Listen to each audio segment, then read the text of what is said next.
Tola tebe mugolo ngani yani. Ayi fama ngani wate ngani si yani tola baro mugolo ngani ma dia ba. Do boi baro bara ta ko sa.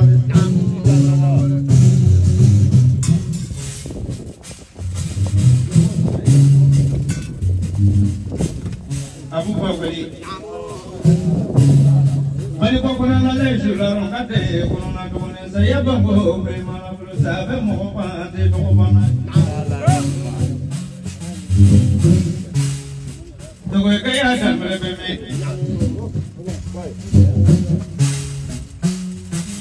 Ha be ko de na se ki ni wala de me na do na ko li de dia la. De me ta ba ni mo la.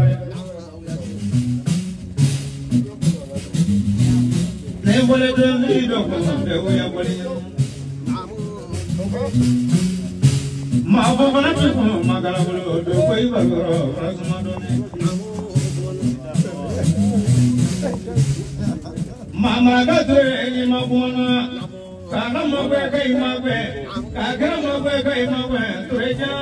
ye lo je mo no na ba wa ni so to wala mo so ko e mo ba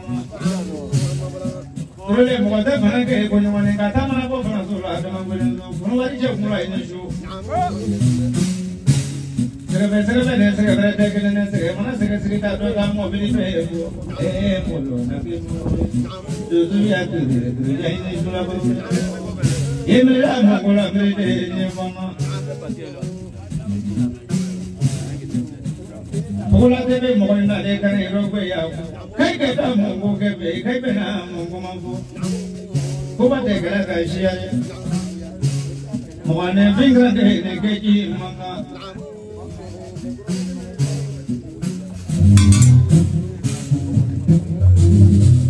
ma so je ni de we ko ni na ma ji ma ba je la nya no ma ke be ko do ko ni na be du ye tala ma du ye tala ma du na tala me du tala ma ta ye ko la de mo lo Malasa doje mansha Malasa doje ible ko to ko ko ya ko te uyari to ko yi mare parke ngani ya ko te dia ngani ko no ko te pre ngani be wali bende ko da ko ni ko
dogo kala kele mangan jamani bola tebe molo wele ka bo Abidjan ka dogo mangwe unna de kala rogwe marakatre ka dozi fara nyomonga ka kla ka so me fara nyomonga ka boro bola wele kanga baro ke dogo kono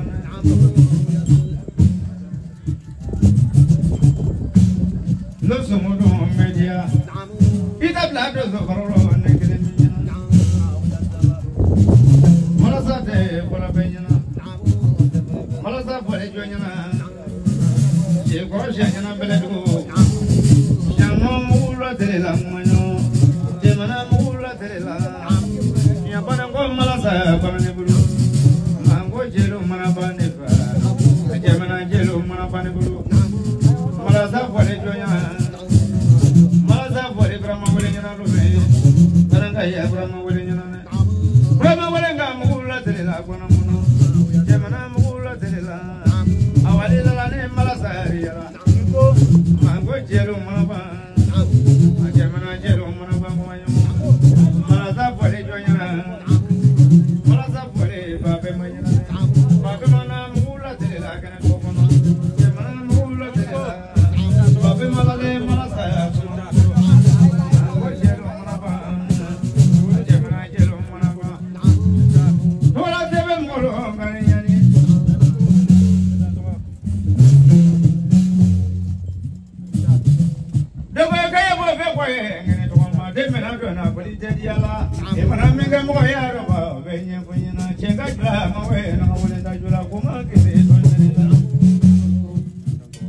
Kaila muma apolo kole murune do koy kono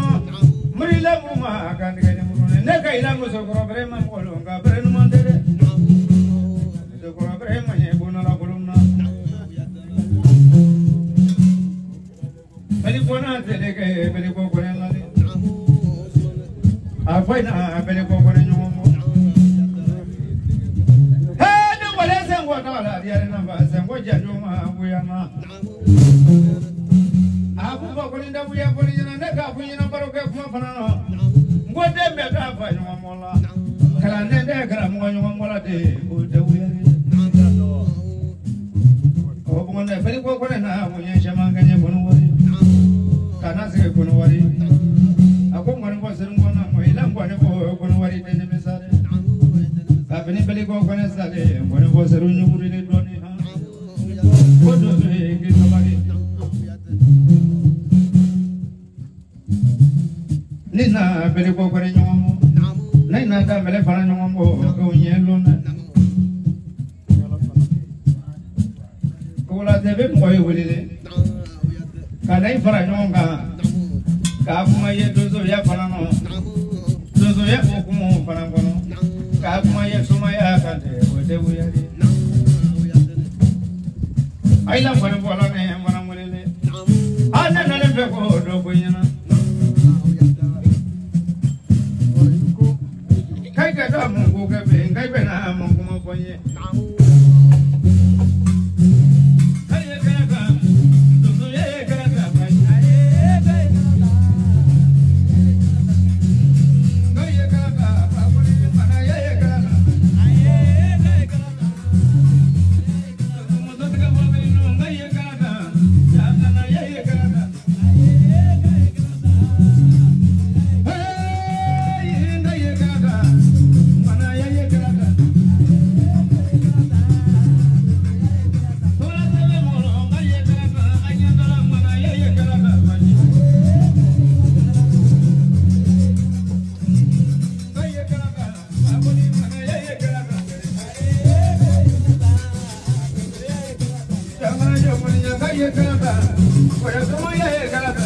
Ay,